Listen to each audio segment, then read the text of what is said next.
ओम शांति। स्वयं को आत्मा समझने की आसान विधि के 10वें पार्ट में आप सभी आत्माओं का स्वागत है। इस चैनल पर आपने काफी सारे सेशन सुन लिए, समझ लिए, आत्मा के बारे में भी सब कुछ जान लिया है कि सत्य स्वरूप है, चेंजलेस है ना। लेकिन अब बात आती है अनुभव की, एक्सपीरियंस की, कि मैं आत्मा सत्य स्वरूप में हूँ तो मैं संपूर्ण रीति से अनुभव क्यों नहीं कर पाती हूँ। इसी के लिए ये सेशंस आगे बढ़ते जाएंगे ताकि आपको क्लियर होता जाएगा कि हम आत्माएं अपने सत्य स्वरूप में बिल्कुल स्थित हो जाए, उस अनुभव में स्थित हो जाए, घंटों घंटों उसमें खो जाए। तो ऐसा भी है नहीं कि आप समझ नहीं सकते हो, बस थोड़ा सा जहां जहां मिस्टेकें हो रही हैं उसको ध्यान देने की जरूरत है। तो यहाँ पर क्या बात हो रही है कि आत्मा के सत्य स्वरूप में स्थित क्यों नहीं हो पाते हैं, उसके लिए करना क्या है, वो सारी बातों पे हम मनन चिंतन करते हैं। तो जैसे कि बताया ना कि डॉक्टर है और उसके पास डिग्री आ गई है कि आप डॉक्टर बन चुके हो, डॉक्टर की सारी डिग्री है, लेकिन किसी भी पेशेंट को देख ही नहीं रहा है, कुछ कर ही नहीं रहा है, तो उसको स्वयं भी संदेह होने लगेगा कि डिग्री मिली है, मैंने जो ज्ञान है मेरे पास वो दूसरों को दूंगा तभी तो पता चलेगा कि उसके पास डिग्री है या नहीं। तो उसको अनुभव कैसे होगा कि मैं बहुत अच्छा डॉक्टर बन चुका हूं, मैंने जो ज्ञान है वो संपूर्ण रीति से बिल्कुल सही है ना। तो इसी तरीके से आत्मा के पास ये सातों गुण है ना, सुख स्वरूप है, शांत स्वरूप है, ज्ञान स्वरूप है। तो अपने सत्य स्वरूप में अगर ज्ञान स्वरूप है तो दुनिया की बातों को नहीं लेना है। लेकिन क्या हम अपने मन को समझा नहीं सकते? अगर हम ज्ञान स्वरूप हैं तो सबसे पहली और आखिरी कसौटी यही रहेगी कि हम अपने मन को पूर्णतया आसानी से समझा सके, क्योंकि इतना दिव्य ज्ञान हमें मिला हुआ है और आत्मा तो ज्ञान स्वरूप ही है। तो मैं आत्मा ज्ञान स्वरूप हूँ, लेकिन प्रूफ तो देना पड़ेगा ना कि हम ज्ञान हमारे अंदर भरा हुआ कितना है, कहने से थोड़ी होगा। तो हम आत्माएं वास्तव में बहुत अच्छे तरीके से जानती है, समझ गई हैं, लेकिन अब हमें अपने मन पर प्रैक्टिकल अनुभव करना है कि अपने ज्ञान के द्वारा हमें अपने मन को बिल्कुल पूरी तरीके से कन्विंस कर लेना है, मन को भी अपने सत्य स्वरूप की अनुभूति दिला देनी है। तो चलो शुरुआत करते हैं कि हम अपने मन को कैसे समझाएं, कौन सा ज्ञान हमें देना है, किस तरीके से हमें मन को समझाना है। तो अभी आत्मिक स्वरूप में तुम स्वतः ही स्थित हो जाओगे, बिल्कुल कह सकते हैं कि सत्य स्वरूप में जिसको कहते हैं वह स्थित हो जाओगे। नहीं तो कई बार लगता है ना कि मैं आत्मा तो चैनलेस हूँ, सब कुछ है, जो कुछ हो रहा है वो तो मन में हो रहा है, जो कुछ हो रहा है दुख अशांति तो मन में है। ये बात भी तो सत्य है, लेकिन उसकी दुख और अशांति को मैं दूर न कर सकूं, हाँ, तो फिर मैं आत्मा ज्ञान स्वरूप हुई कैसे? यहाँ इसके लिए हम मन की दुख और अशांति को, परेशानियों को, तकलीफों को दूर करने के लिए कहते हैं। नहीं तो घर में तो कहूँ कि मैं तो बहुत बड़ा डॉक्टर हूँ और घर में ही 2 पेशेंट पड़े, वो ठीक ही नहीं हो रहे, तो न तो दुनिया भरोसा करेगी कि तुम डॉक्टर हो, न वो पेशेंट भरोसा करेंगे, घर वाले पेशेंट भरोसा करेंगे कि तुम डॉक्टर हो। तो इसीलिए जब हमारा मन जो है उसी को हम स्वस्थ करते हैं, हमारे मन को पूर्णतः शांति देते हैं, पूर्णतः मन को आराम देते हैं। तो कैसे देंगे वो हम टेक्निक को सीखेंगे। तो अब हमारा सेशन चलेगा, सबसे पहले आत्मा का ज्ञान स्वरूप होना। अगर आप आत्मा ज्ञान स्वरूप हो गई तो समझ लेना आप जगत जीत बन जाओगे, दुनिया की सारी विघ्नों पे भी जीत पा लोगे, क्योंकि ज्ञान एक ऐसी चीज है जिसमें हर समस्या का समाधान है। दुनिया में ऐसी कोई समस्या बनी ही नहीं है जिसका समाधान न मिल सके। कहते हैं ना, एक लड़की भी जब पैदा होती है तो उसको शादी करने वाला पहले ही धरती पर आ गया होता है। कहावत है ना, बस ढूंढने की जरूरत होती है। वैसे ही अगर हम ज्ञान स्वरूप आत्मा में स्थित है, अपने ज्ञान को सही तरीके से उपयोग करने की कला है, तो कोई भी समस्या, कोई भी विघ्न दुनिया का ऐसा बना ही नहीं है कि हम उसको समाधान न कर सके। तो हम आत्माएं कहाँ तक ज्ञान स्वरूप बनी है और नहीं बनी है, तो इस सेशनों में आपको बिल्कुल अनुभव होने लगेगा कि आप आत्माएं ज्ञान स्वरूप हो गई है। और जैसे जैसे आप ज्ञान स्वरूप बनती जाएंगी, आप अपने सत्य स्वरूप के निकट पहुंचती जाएंगी। मतलब ऐसा अनुभव होने लगेगा। क्या अनुभव होने लगेगा कि आप सत्य स्वरूप के निकट हैं। तो चलो अभी मन के बारे में मन को हम ठीक करते हैं। मन को क्या ठीक करना है, पहले उसको समझते हैं कि हमें मन को शिक्षा कौन सी देनी है, मन को हमें समझ कौन सी देनी है। तो हमें पता चलेगा कि हम उसी उद्देश्य के आधार पे हम मन को ठीक करेंगे। पहले मन की बीमारी क्या है वो तो पता चला है। तो सबसे पहले मन के अंदर क्या बीमारी है, क्या तकलीफ है, जिसकी वजह से दुख और अशांति उसके पास बनी हुई है, उसको समझते हैं एक छोटी सी कहानी से। जैसे कि कोल्हू का बैल होता है, तो एक बार एक व्यक्ति वहां पे, पुराने समय में तो तेल निकालने के लिए वही पूरा चलता था कोल्हू का बैल, वो कोल्हू पूरा चलता था राउंड के राउंड। तो एक बहुत बड़ा विचारक था, वो वहां पर तेल लेने के लिए गया तेली से, और तेली से थोड़ा सा तेल लिया, और तेल लेने के बाद उसकी नजर वो कोल्हू के बैल पर पड़ी कि वो ऑटोमेटिक घूम रहा है, वह स्वतः ही घूम रहा है, न तो इसको कोई हाँक रहा है न कोई भी उसको बोल रहा है, लेकिन बस स्वतः ही वो चल रहा है। तो इसका कारण क्या है वो जानने के लिए उत्सुक हो गया। तो वो तेली को पूछा कि वो ऑटोमेटिक चल कैसे रहा है, वह स्वतः ही चल कैसे रहा है। तो तेली ने बताया कि उसके बैल के आंखों पे काली पट्टी बंधी हुई है, तो वो कुछ और चीजों की तरफ उसका ध्यान डिस्टर्ब नहीं होता है, बस वो उसी दिशा में फिर वो चलता रहता है। तो वैसे ही जैसे कोल्हू की बैल की स्थिति है, वैसे ही मन के विचारों की स्थिति हो गई है कि वो कहीं मंजिल पे तो पहुंच ही नहीं पा रहे, बस मन दौड़ता ही जा रहा है, विचार करता ही जा रहा है, करता ही जा रहा है। और उस पर पट्टी कौन सी बंधी है, संसार की पट्टी बन गई है, संसार की गलत फहमियों की पट्टी बन गई है, देहभान की पट्टी बन गई है। तो वो पट्टी बंधने से क्या हो रहा है कि बस वो चलता जा रहा है, न तो उसको उद्देश्य पता चल रहा है, न उसको समझ मिल पा रही है, न उसको कोई दिशा मिल पा रही है। तो हमें क्या करना है कि मन को दिशा देनी है, वो पट्टी को उतारना है। जब वो पट्टी उसके उतार देंगे तो क्या होगा, मन एकदम ऐसा लगेगा कि मन में खुशियां और आनंद भर गया है। तो सबसे पहले पट्टी कौन सी उतारनी है उसको हम समझते हैं। आप किसी भी पट्टी को उतारते हैं तो इसका अर्थ क्या हो कि जैसे मन को पेशेंट की तरह हम ट्रीट करेंगे, उसको स्टूडेंट की तरह भी ट्रीट करेंगे, कि उसको समझाएंगे। तो पहले मन को पेशेंट की तरह क्या देखना है वो देखो। तो जैसे कोई डॉक्टर मरीज को देखता है तो पहले सब कुछ चेक करता है, हार्ट बीट चेक करता है, उसकी सभी चीजों को चेक करता है कि कहाँ प्रॉब्लम है ना। नब्ज भी उसको देखेगा, आंखें देखेगा, चेहरा की कहाँ कहाँ इश्यू है। उसके बाद उसको ट्रीटमेंट करेगा और हो सके तो कुछ टेस्ट भी करेगा। तो हम भी तो ज्ञानी आत्मा है, और अब हमें बाबा ने हमें टाइटल दिया है और वो है रूहानी डॉक्टर, है ना। तो हम कौन है, रूहानी डॉक्टर है। ये आत्मा बनने का, आत्मा समझने का जो पार्ट है ना, बड़ा ही मजेदार है। वह उन आत्माओं के लिए है जो वास्तव में सत्य स्वरूप में स्थित होना चाहते हैं। तो अब हमारी मन की बीमारी को पहला पता लगाते कि उसको प्रॉब्लम क्या है। तो सबसे पहली जो मन की बीमारी है, एक बीमारी समझ ली तो उसकी कई सारी बीमारियां आप निकालते जाओगे, हर रोज निकालते जाओगे, और मात्र 2 से 5 दिन में, 7 दिन में आपको लगने लगेगा कि आप इस दुनिया से डिटैच हो गए हो। ये 100% है। जो इस लेसनों को बहुत ध्यान से और एकाग्र होकर के सुनता है, उसको जीवन में सारी समस्याओं से मुक्त होना तो स्वाभाविक है। तो पहले हम मन की बीमारी को देखते हैं कि कौन सी बीमारी है उसको। तो सबसे ये काम विकार है, क्रोध है, लोभ है, उस सबको छोड़ो। ये तो सब कहते हैं ना कि एक झटके की बात है। मेन बीमारी पकड़ में आएगी तो बाकी सब चीजें आपकी खत्म होती जाएगी। तो पहले मन की जो बीमारी है वो है डर। मन के अंदर बहुत भयानक डर है। इतना डर है मन को कि वो चैन से सो नहीं पाता है। रात में डरा डरा सा रहता है कि कोई मुझे मार न दे, कोई मेरे से कुछ छीन न ले, है ना। ये डर है अविश्वास का कि कोई मुझे धोखा न दे दे। और भी उसमें भयानक दर्द है।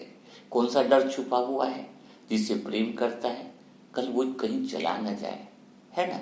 तो अभी मन है ना इतना डरा हुआ है कि नींद भी नहीं आती। कई लोगों को नींद की गोलियां खानी पड़ती है। क्यों खानी पड़ती है?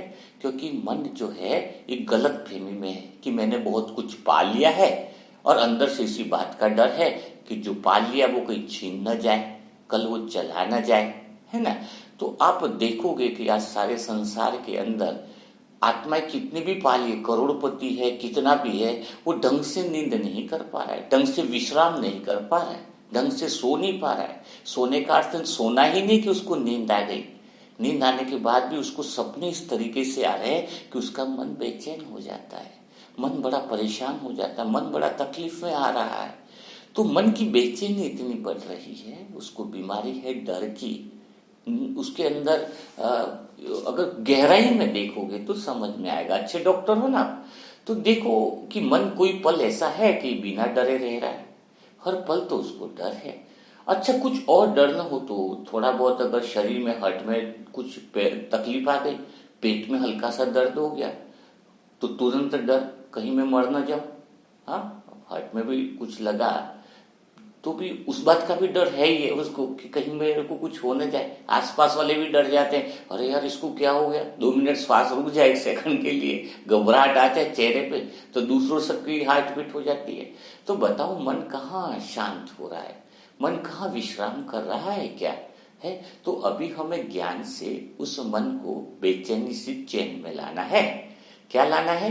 कि मन को बेचैनी से चैन में लाना है। यह है सबसे पहले ज्ञान स्वरूप हमारी स्थिति की अवस्था।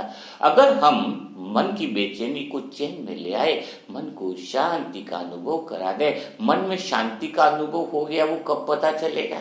जब मन निर्भय होकर सोए, निडर होकर के सोए, उसको कोई चीज खोने का डर न हो। जैसे छोटा बच्चा होता है ना, जब पैदा होता है, स्टेशन पे भी हो तो वहां भी सो जाएगा, है, कंधे पे रखो वहां सो जाएगा, भीड़ भाड़ में वहां सो जाएगा, बस में चल रहे सो जाएगा, ट्रेन में चल रहे सो जाएगा, बिल्कुल डर ही नहीं है उसको। हाँ, बिल्कुल निर्भय रहता है ना, जैसे छोटा बच्चा देखा है आपने।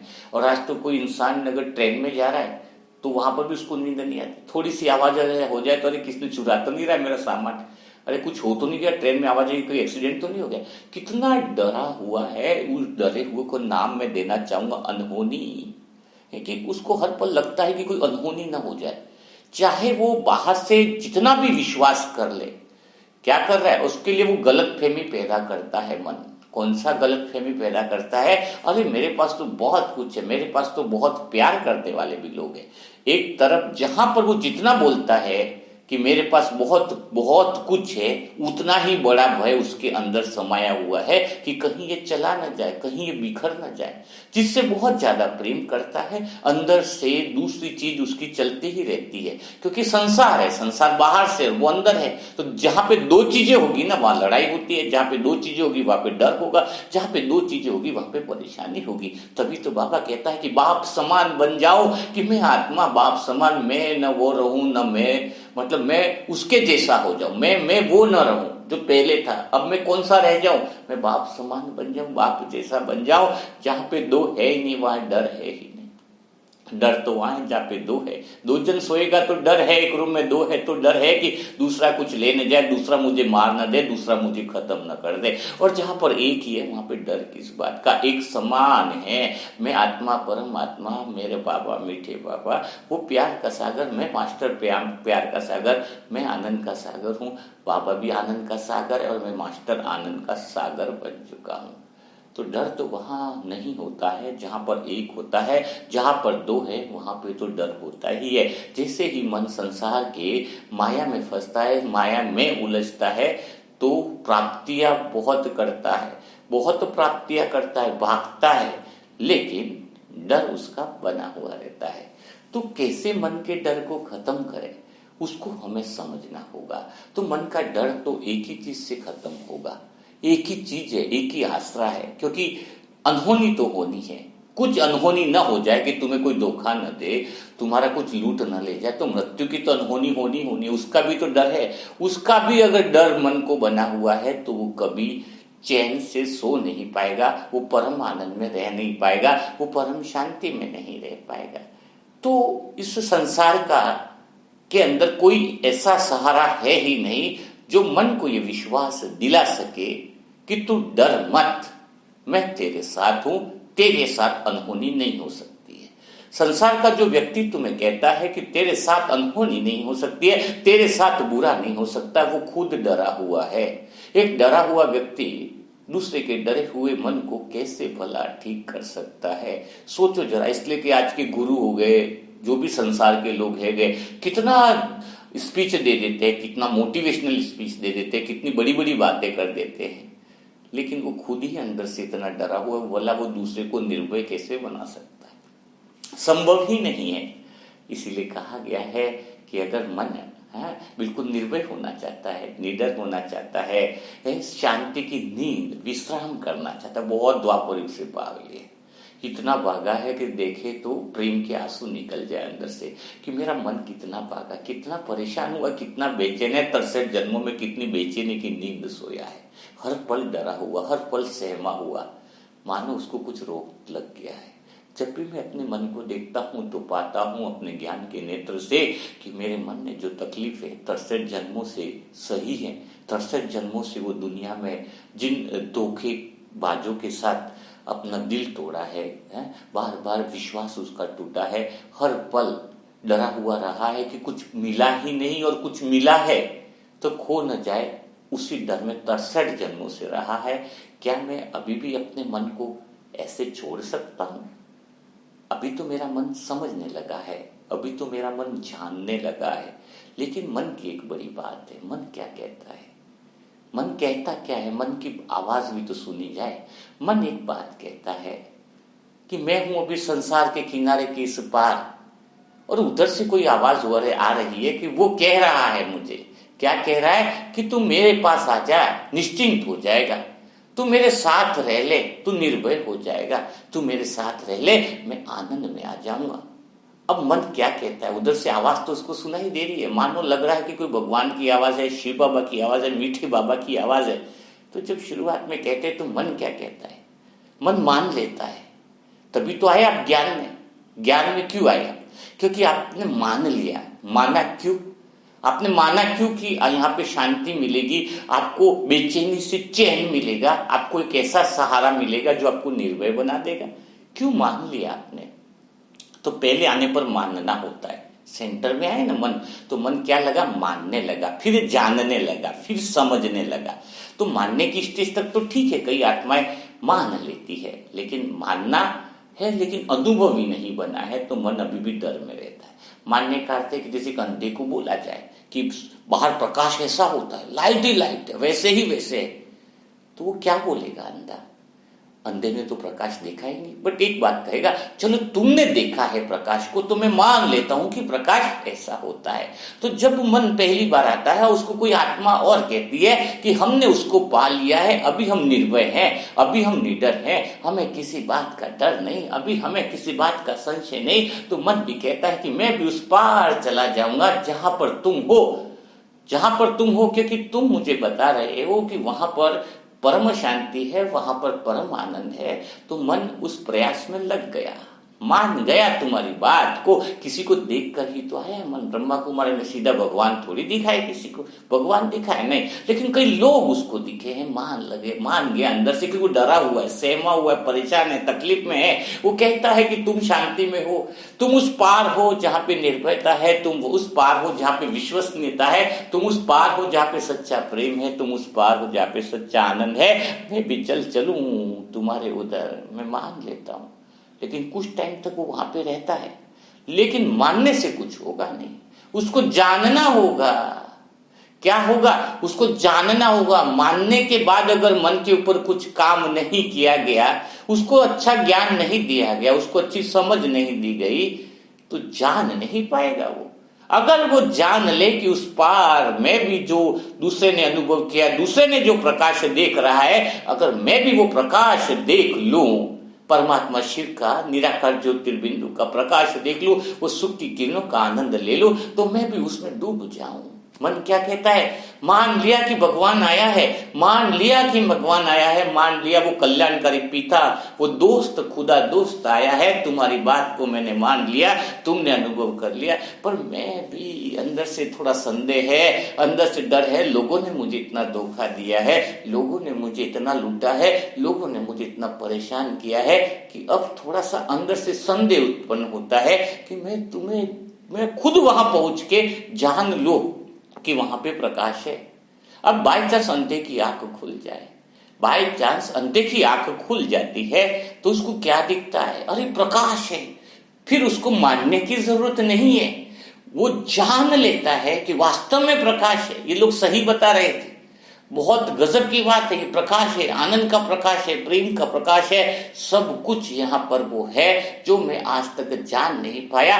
अंधे की आंख खुल जाए, इसका अर्थ है कि आप देहभान से होश में आ जाओ, आप जान जाओ कि उस पार ही है जो कुछ है। इस संसार के अंदर तो आपको सिर्फ क्या मिलेगा? डर ही मिलेगा। जो कुछ पाओगे उसका भी तुम्हें डर रहेगा, जो कुछ नहीं मिला उसकी खोज में खोजने जाओगे तो मिले या न मिले उस बात का भी तुम्हें डर रहेगा। तो क्यों ना आप जान लो, पहचान लो। तो अब मन की दूसरी स्टेज आती है कि जब उसको समझ में आ जाए तो आपके मन को देखो, क्योंकि जैसे मेरे मन ने तो जान लिया है, मानने तक नहीं रहा है मेरा मन, मेरे मन ने तो जान लिया है कि उधर प्रकाश है, यानी परमात्मा शिव को जान लिया है कि वही तो शांति का सागर है, वही आनंद का सागर है, वही प्रेम के सागर है। अब जब मेरा मन परमात्मा शिव की गोदी में बैठ जाता है, वो निश्चिंत हो जाता है। बाप की गोदी में बैठकर इसको ऐसा लगता है कि तर से जन्म जन्म की प्यास बुझ गई। अब उसको किसी बात की अनहोनी का डर नहीं रहा, अनहोनी सारी खत्म हो गई। मन की जिस अनहोनी से डर लगता था, इवन मृत्यु का भी डर खत्म हो गया कि होनी होनी होनी होनी, यानी जो है, अनहोनी वो जो नहीं है। संसार अनहोनी है क्योंकि संसार प्रतिपल बदल रहा है। जो प्रतिपल बदल रहा है उसका भरोसा तुम कैसे कर सकते हो? जो हर सेकंड संसार बदल रहा है, प्रतिपल बदल रहा है, उसको तुम कह रहे हो कि यहां पर होनी हो सकती है, होनी हो सकती है। तो कितनी बड़ी अंधेरा था, कितना बड़ा मन के अंदर अंधकार फैला हुआ था कि जो संसार प्रतिपल बदल रहा है उसमें भला होनी हो ही नहीं सकती है। होनी तो वहां पे होगी जो सदा है। होनी मना है सदा, परमात्मा सदा है, सदा था, सदा रहेगा, यानी जो सदा है वही तो मेरे लिए सदा साथ हो सकता है। जो निरंतर बदल रहा है वो भला मेरे साथ सदा कैसे हो सकता है? जो निरंतर बदल रहा है वो मुझे कहता है कि मैं तेरे साथ हूं, तू डर मत। अरे मैं कहूंगा तू तो निरंतर बदल रहा है, प्रतिपल बदल रहा है, मैं तेरे साथ कैसे रह सकता हूं, तेरे पे भरोसा कैसे कर सकता हूं? इस संसार की आत्मा है जिसके साथ कभी भी अनहोनी हो सकती है, शरीर छूट जाए भरोसा नहीं। एक मिनट खड़े होकर के जब मैं संसार को देखता हूं तो मुझे सारे मुर्दे दिखाई देते हैं, क्योंकि यह अनहोनी तो उनके साथ होनी होनी है। तो फिर वो मेरे साथ होनी कैसे की? मेरे साथ तो अब तो होनी वह होए जो राम राखे। अब तो मैं परमात्मा की गोदी में बैठ गया, अब मेरे साथ कोई अनहोनी होनी नहीं है, क्योंकि जो होनी है वो मेरे साथ है, तो जो होनी है उसके साथ अनहोनी हो नहीं सकती। भगवान के साथ क्या अनहोनी होगी? तो भगवान के बच्चे के साथ क्या अनहोनी होगी? मैं तो उसकी गोद में बैठ गया। तो मन ने अब दूसरी स्टेज में प्रवेश कर लिया कि भगवान को जान लिया, भगवान को समझ लिया। अब संसार की तरफ देखने की इच्छा ही नहीं होती। माया जबरदस्ती मन को खींचे तो भी मन उसकी तरफ भागने को ही तैयार नहीं है। करे तो करे कि अब तो मन उल्टा ये हो गया है कि कोई मुझे आकर कहे कि तुम अकेले बैठे हो, कोई आकर मुझे कहे कि तुम अकेले बैठे हो, चलो मैं तुमसे बात कर लूं। तो मेरा दिल कहता है कि मैं तो किसी के साथ ही था, अब तू आया तो मैं अकेला हो गया, क्योंकि मैं ऊपर वाले के साथ बात कर रहा था। अब मेरे को कंबाइंड स्थिति का अनुभव होता है, उसके साथ ही मैं हूं, उसके साथ में मैं आत्मा ऐसा निश्चिंतता के साथ अब विश्राम करती हूँ कि मुझे कुछ खोने का डर नहीं, मुझे कोई किसी बात की निर्भयता नहीं। अंदर से सूक्ष्म रूप में भी डर खत्म हो गया, संशय खत्म हो गया, निश्चिंतता आ गई, भगवान की छत्र छाया आ गई। अब तो बस एक ही बात रही, बड़ा आनंद आ जाता है। अब मेरा मन कहीं भटकता नहीं है। जब कोई बाहर से मुझे मीठी मीठी बातें करता है संसार की आत्माएं, तो मुझे समझ में आ जाता है कि उसके पीछे उसका बड़ा स्वार्थ भरा पड़ा है। कोई बड़ा प्यार दिखा रहा है ना, तो समझ आने लग गई है। अब क्या समझ आने लग गई है कि जैसे कोई गिफ्ट होता है ना, कोई डायमंड ओरिजिनल डायमंड है तो कोई ऐसी पैकिंग कर देगा, इतनी बड़ी पैकिंग की जरूरत नहीं क्योंकि वो अंदर गिफ्ट ही बड़ा है। लेकिन कोई ऐसी गिफ्ट है जो बहुत सस्ती वाली है तो उसको डेकोरेटेड बहुत ज्यादा करता है, इतना सजाएगा उसको, इतना सजाएगा पूछो मत, क्योंकि वो अंदर कीमती नहीं है, दिखाना चाह रहा है बहुत कीमती है लोगों को। तो इसी तरीके से कोई बहुत ज्यादा प्यार से मुझसे बात करता है, मैं समझ जाता हूं कि इसके अंदर कोई ऐसा स्वार्थ भरा पड़ा है जो मुझे और अविश्वास की तरफ लेके जाना चाहता है, मुझे अपने देहभान में ले जाना चाहता है। तो जब भी कोई तुमसे बहुत ज्यादा डेकोरेटेड करके बातें करे ना, उससे बड़ा सावधान हो जाना, उससे बड़ा ही आप अलग हो जाना, क्योंकि वो जितना मीठा कर रहा है ना उसके पीछे वो प्रेजेंटेशन दे रहा है तो कुछ न कुछ गड़बड़ है उसके अंदर। तो मैं उससे ज्यादा सावधान रहने लग गया हूँ, समझ आ गई है मुझे, मेरे मन को समझ आ गई है कि मैं उससे ज्यादा सावधान रहता हूँ जो ज्यादा मीठा बोलता है, जो ज्यादा प्यारा बोलता है। मैं उसके पास ज्यादा जाता हूँ जो मेरे से कड़वा बोलता है, वो मुझे अच्छा लगता है। कम से कम सत्य तो बोल रहा है, कम से कम वो मेरा भला तो कर रहा है। मुझे जाना है उनके बीच में जो मेरी निंदा करे, मैं जाना चाहता हूँ उनके बीच में जो मुझे गालियां दे, मैं जाना चाहता हूँ उनके बीच में जो मुझे पागल बोले, मैं जाना चाहता हूँ उनके बीच में जो मेरी इज्जत ना करे, क्योंकि वही मेरा सत्य है। जो झूठा दिखावापन करते हैं तुम बहुत अच्छे हो, जो कहते हैं तुम बहुत अच्छे हो, तुम्हारे जैसा तो कोई नहीं, वो कुछ न कुछ गड़बड़ है, लगता है कुछ गड़बड़ है, क्योंकि वो खुद को जाने नहीं तो भला मुझे कैसे जान सकते। और जो मुझे जानते नहीं समझते नहीं, वो भला क्या करेंगे मेरे बारे में अच्छा बोलकर। कुछ तो गड़बड़ है, वही माया है, वहीं से अटेंशन का तीर कर लो। उनसे सावधान होने की जरूरत नहीं है। जो बुरा बोलते हैं वो तो सबसे भले हैं, वो सबसे फीतेशी हैं, वही तो सत्य है। जो कहते हैं तुम पागल हो, जो कहते हैं कि तुम ये क्या कर रहे हो, वो मेरे को आईना दिखाते हैं, वो मेरे सबसे प्यारे हैं। तो मैं मन को ये समझाता हूं कि तू उनसे ना डर जो तेरी निंदा करे, तू उससे ना डर जो तेरे से झूठ बोले, तू उससे ना डर तो उससे जो प्यार से तुम्हें फंसाना चाहते हैं, मीठा बोलना चाहते हैं, वो झूठे हैं। सच्चे तो वो हैं जो आपको आईना दिखाते हैं, है ना। तो अब समझ में आया है मेरे मन को कि कहाँ जाना है। तो दूसरी स्टेज मेरे मन ने पार कर ली। क्या पार कर ली कि अंधे व्यक्ति को प्रकाश दिख गया, उसको समझ में आ गया कि उस किनारे पे प्रकाश है, और प्रकाश को देख लिया, अब संशय उसका खत्म हो गया। तीसरी बात रही, उसके जैसा हो गया। जब प्रकाश दिख गया तो उसको और कुछ देखने की जरूरत नहीं, क्योंकि वो खुद ही प्रकाश बन गया। अब दूसरे को वो प्रकाश देने का काम कर रहा है, उसके आगे कुछ बचा नहीं उसके पास। पहले तो हुआ क्या, मानना, फिर दूसरा हुआ जानना, और तीसरा हुआ उसके जैसा हो जाना। अपन बाप जैसे हो गए। अब तो एक ही काम बचा है कि मैं दुनिया की अन्य आत्माओं को भी मन के डरों को निकालूं, उनके मन को निर्भय बना दूं, उनके मन को शुद्ध बना दूं, उनके मन को शांत बना दूं, उसके मन को परमात्मा मिलन करा दूं, उसके मन में विश्वास पैदा कर लूं कि आजा, इस तरफ बहुत कुछ है, इस तरफ बहुत कुछ है। दिल से बता रहा हूं कि इधर शांति है, इधर निर्भयता है, इधर एक ऐसा आश्रय जो कभी तुम्हारा साथ नहीं छोड़ेगा, इधर एक ऐसा साथी है जो तुम्हें प्रतिपल मदद करेगा। आजा इस किनारे। अन्य आत्माओं के मन को यही समझाने का काम बचा है, क्योंकि अब अपन स्वयं प्रकाश स्वरूप हो गए, दूसरे को दिशा देने वाले, दूसरे को समझाने वाले, दूसरे को आनंद दिलाने वाले। तो आज का लेसन यहीं तक करेंगे, नहीं तो बहुत गहराई में चले जाएंगे। तो ये आत्मा समझने का 10वां पार्ट है, हम अपने मन को समझाएं। अभी पूरा किसी का मन नहीं समझा, तभी और समझाएंगे अपन, आगे बहुत सारे काम है, क्योंकि आत्मा के सातों गुणों को मन में भर देना है। तो आज आप यही प्रैक्टिस करोगे, ज्ञान स्वरूप बनकर अपने मन की बीमारी को चेक करोगे। और बीमारी कौन सी बताई, मन में डर है, निर्भयता। और डर का कारण क्या है, क्योंकि वो संसार के साथ लगा हुआ है। तो संसार के साथ लगा है, दो हो गए, संसार अलग मन अलग, दोनों को तुम साथ में बैठाओ तो क्या होगा, तो नींद नहीं आएगी। क्योंकि कहा गया है नींद तीन ही व्यक्तियों को नहीं आती। तो चोर वाले व्यक्ति को नींद नहीं आती, जिसकी प्रवृत्ति है चोरी। चोरी क्या है, संसार के साथ मिले तो चोरी है, या तो वो कोई मुझसे कुछ लेना चाहता है, मैं किसी से कुछ लेना चाहता हूं, दोनों ही मूल्य में चोरी ही है। अब संसार के साथ जुड़े हो, प्रकृति के साथ जुड़े हो, माया के साथ जुड़े हो, यानी तुम चोरी कर रहे हो। उसके साथ मेल मिलाप बढ़ाए तो चोरी हुई, वहां से तुम्हारे कर्म चालू हो जाते हैं।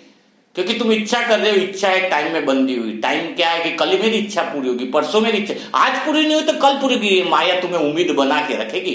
तुम्हारा साथी संसार वाला तुम्हें उम्मीद छुड़ाएगा नहीं, बस यही एहसास दिला देगा कल तो होने वाला है ना, अरे 5 साल बाद तो होने ही वाला है। तुम उस उम्मीद के अंदर इतने कर्म कर लेते हो और वास्तव में इच्छा वो होती है जो इच्छा कभी पूरी होती ही नहीं। संसार में इच्छा का नाम क्या है? इच्छा वो जो कभी पूरी हो ही नहीं। तुम्हें गलत फहमी में रखे, भ्रम में रखे, मेरा बेटा बदल जाए, पलड़ा हो जाए, ये हो जाए, बिल्डिंग बन जाए, बच्चा, ये सब इच्छा है। वो कभी इच्छा तुम्हारी पूरी नहीं होनी है, लेकिन वो तुम्हें छोड़ेगी नहीं माया, उम्मीद में बांधे रखेगी। होने वाला है, होने बैठ होने, उस होने वाले के अंदर तुम बहुत सारे ऐसे कर्म कर लोगे जो फंस जाओगे, कर्म बंधन में तुम फंस जाओगे। तो इच्छा है ना, वो इच्छा ही तुम्हें दुनिया से जोड़ लेती है। तो ये होगी चोरी कि तुम दुनिया से कुछ लेना चाहते हो और दुनिया तुमसे कुछ लेना चाहती है। तो भला तुम्हारी प्रवृत्ति चोरी की हो गई एक तरह से। जो तुम्हारा है नहीं वो तुम दे नहीं सकते, जो दुनिया के पास है नहीं वो तुम्हें क्या देगा। तो चोरी व्यक्ति, कोई इंसान चोरी भी करता है ना तो उसको नींद नहीं आती, उसको जागना पड़ता है ना, मुझे चोरी करना। दूसरा एक कामुक व्यक्ति, जिसके मन में ये रंग रूप का काम विकारों का जो नशा चढ़ा रहता है ना, वो नाम लेते ही गिन आने लगती है। वो कामुक व्यक्ति कभी चैन की नींद नहीं सो पाता, उसकी स्वप्न स्थिति भी बड़ी खराब। उसकी स्थिति ऐसी होती है कि 6 घंटा सो भी जाए तो उसका चेहरा टेंशन से ही आपको मिलेगा, उसके चेहरे पे सुकून नहीं मिलेगा, उसके चेहरे पे शांति नहीं मिलेगी। उठा है तो भी उसको लगेगा कि मैं सोया नहीं। और जिसकी मन निर्विकारी है वो 10 मिनट भी सो जाए, 5 मिनट भी सो जाए, घंटों की नींद कर लेती। दादी क्या कहती थी कि मैं विदेश यात्रा 2 मिनट में वो 24 घंटे, 12 घंटे, 8 घंटे की नींद करने वाली थी जानकी दादी, क्योंकि उसका मन रिलैक्स था। मन क्या था? बेचैन नहीं था, मन शांत था, भगवान की गोदी में तो बैठा है, सदा ही विश्राम में है। तो दूसरी नींद होती है कामिक व्यक्ति की, है ना, वो कभी सो नहीं पाता। और तीसरी भी है जो जागता है, चोर जागता है, कामी व्यक्ति जागता है, तीसरा योगी भी जागता है।